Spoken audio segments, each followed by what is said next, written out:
بسم اللہ الرحمن الرحیم نحمده ونصلی ونسلم علی رسولہ الکریم۔ نبی کریم صلی اللہ علیہ وسلم نے امت کو ہر اچھی عادت اور اچھے اخلاق کی باضابطہ طور پر تعلیم دی ہے، اپنے احادیث مبارکہ، اقوال مبارک کے ذریعے اور اپنے عمل کے ذریعے۔ ان میں سے ایک اہم پہلو یہ ہے کہ اگر بالفرض کسی سے تکلیف پہنچتی ہے، کسی سے نقصان پہنچتا ہے، کسی کی وجہ سے اذیت پہنچتی ہے، تو اس بندے کے ساتھ کیا معاملہ کرنا چاہیے، اور نبی کریم صلی اللہ علیہ وسلم کا اس بارے میں کیا تعلیم ہے۔ اس حوالے سے صحیح بخاری میں حضرت انس بن مالک رضی اللہ تعالیٰ عنہ کی ایک روایت ہے۔ وہ فرماتے ہیں کہ ایک مرتبہ نبی کریم صلی اللہ علیہ وسلم نے ایک نجرانی چادر اوڑھی ہوئی تھی۔ اس حالت میں نبی کریم صلی اللہ علیہ وسلم کہیں تشریف لے جا رہے تھے، ہم بھی ان کے ساتھ تھے۔ تو ایسی حالت میں ایک دیہاتی آیا، ایک اعرابی آیا، نبی کریم صلی اللہ علیہ وسلم کی چادر پکڑی اور بہت زور سے کھینچی، اتنا زور سے کھینچی کہ اس کھینچنے کی وجہ سے نبی کریم صلی اللہ علیہ وسلم کے کندھے پر اس کے نشان پڑ گئے۔ تو نبی کریم صلی اللہ علیہ وسلم نے جب دیکھا تو وہ ایک دیہاتی تھا، کہنے لگا، اے محمد صلی اللہ علیہ وسلم، اللہ کا جو مال آپ کے پاس ہے اس میں سے مجھے کچھ دلا دے۔ نبی کریم صلی اللہ علیہ وسلم کو تکلیف بھی بہت ہوئی، ظاہر ہے اپنے لوگوں میں بہت عزت کے ساتھ نبی کریم صلی اللہ علیہ وسلم جا رہے تھے۔ ایسی حالت میں ایک انسان اس انداز سے بد اخلاقی اور بے مروتی کا مظاہرہ کرے تو صاحب اقتدار لوگوں کا کیا حال ہوتا ہے، وہ کس انداز سے اس بندے سے انتقام لیتے ہیں، کتنا ان کو غصہ اور جوش آتا ہے۔ لیکن نبی کریم صلی اللہ علیہ وسلم نے اس موقع پر اس بندے کو دیکھ کر مسکرائے نبی کریم صلی اللہ علیہ وسلم، اور مسکرا کر جو وہ مانگ رہا تھا صحابہ کرام سے فرمایا کہ اس بندے کو وہ چیز دے دے، اس کو پیسے دے دے یا مال دے دے یا جو اس کو چاہیے دے دے۔ اسی طرح ایک اور واقعہ جو صحیح بخاری میں بھی ہے، ابو داؤد رحمہ اللہ تعالیٰ نے، امام ابو داؤد رحمہ اللہ تعالیٰ نے اس کو نقل کیا ہے۔ حضرت جابر بن عبداللہ رضی اللہ تعالیٰ عنہ سے منقول ہے سنن ابو داؤد میں کہ اہل یہود میں سے ایک عورت نے نبی کریم صلی اللہ علیہ وسلم کی خدمت میں بطور ہدیہ کے ایک بکری پیش کی جو بھنی ہوئی تھی۔ اس عورت نے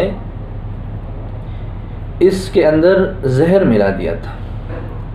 اور خاص طور پر اس نے اس بات کا پتہ کیا کہ رسول اللہ صلی اللہ علیہ وسلم کو بکری کا کون سا حصہ زیادہ پسندیدہ ہے۔ تو جب یہ ان سے کہا گیا اس عورت سے کہ دستی جو ہے وہ رسول اللہ صلی اللہ علیہ وسلم استعمال کرتے ہیں، تو اس کے اندر خاص طور پر اس نے زہر ملا ہے۔ وہ نبی کریم صلی اللہ علیہ وسلم کے سامنے لایا گیا، صحابہ کرام بھی موجود تھے، لہذا رسول اللہ صلی اللہ علیہ وسلم نے بھی اس سے گوشت لیا، صحابہ کرام نے بھی لیا۔ رسول اللہ صلی اللہ علیہ وسلم نے جیسے ہی وہ توڑ کر زبان پہ لگایا تو لگاتے ہی فوراً اس کو باہر نکال دیا، اور صحابہ کرام رضی اللہ عنہم سے ارشاد فرمائے کہ رک جائے، نہ کھائیں، اس کو ہاتھ نہ لگائیں۔ اس عورت کو بلایا گیا، اس سے کہا گیا کہ کیا تم نے اس میں زہر ملایا ہے؟ تو وہ کہنے لگی کہ ہاں میں نے زہر ملایا ہے، لیکن اس نیت سے ملایا ہے، اس کو یہود نے تیار کیا تھا۔ تو وہ عورت کہنے لگی کہ اس نیت سے ملایا ہے کہ اگر تو آپ اللہ کے سچے رسول ہیں،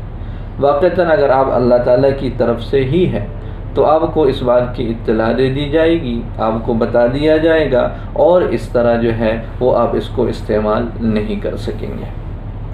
اور اگر آپ اللہ تعالیٰ کی طرف سے بھیجے ہوئے نہیں ہیں تو پھر آپ اس کو کھا لیں گے اور ہم آپ سے نجات پا لیں گے، آپ سے چھٹکارا مل جائے گا۔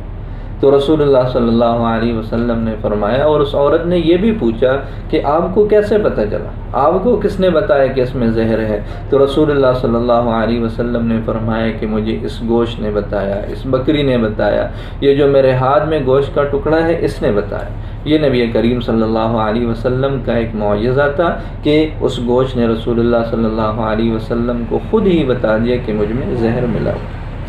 اس وقت صحابہ کرام جو موجود تھے وہ آگے بڑھ کر رسول اللہ صلی اللہ علیہ وسلم سے یہ بھی کہنے لگے کہ یا رسول اللہ صلی اللہ علیہ وسلم، ہم اس عورت کو قتل کرتے ہیں۔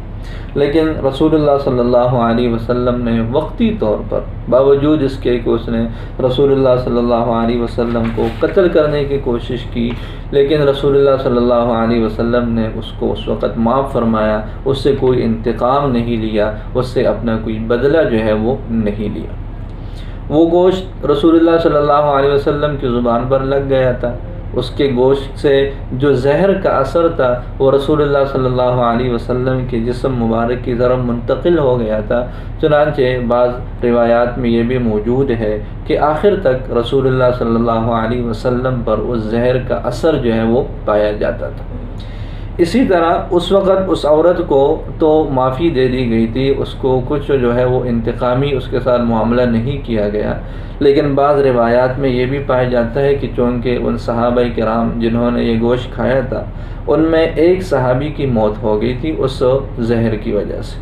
لہذا بعض حضرات نے یہ فرمایا ہے کہ بعد میں قصاصاً اس عورت کو قتل بھی کر لیا گیا، لیکن رسول اللہ صلی اللہ علیہ وسلم نے باوجود اس کے کہ اس پر قدرت بھی تھی، اس پر طاقت بھی تھی، اس کو اگر سزا دینا چاہتے تھے سزا دے بھی سکتے تھے، لیکن اس کے باوجود نبی کریم صلی اللہ علیہ وسلم نے ذات کے لیے انتقام نہیں لیا۔ تو یہ ایک سبق ہے، اخلاق کا ایک اہم پہلو ہے کہ اگر ہمیں کسی سے تکلیف پہنچتی ہے، ہمیں کسی سے اذیت پہنچتی ہے، ہمارا کوئی نقصان کرتا ہے تو اس کے ساتھ ہم اپنا معاملہ کیسے رکھیں گے۔ اللہ تعالی ہم سب کو اس پر عمل کی توفیق عطا فرمائے۔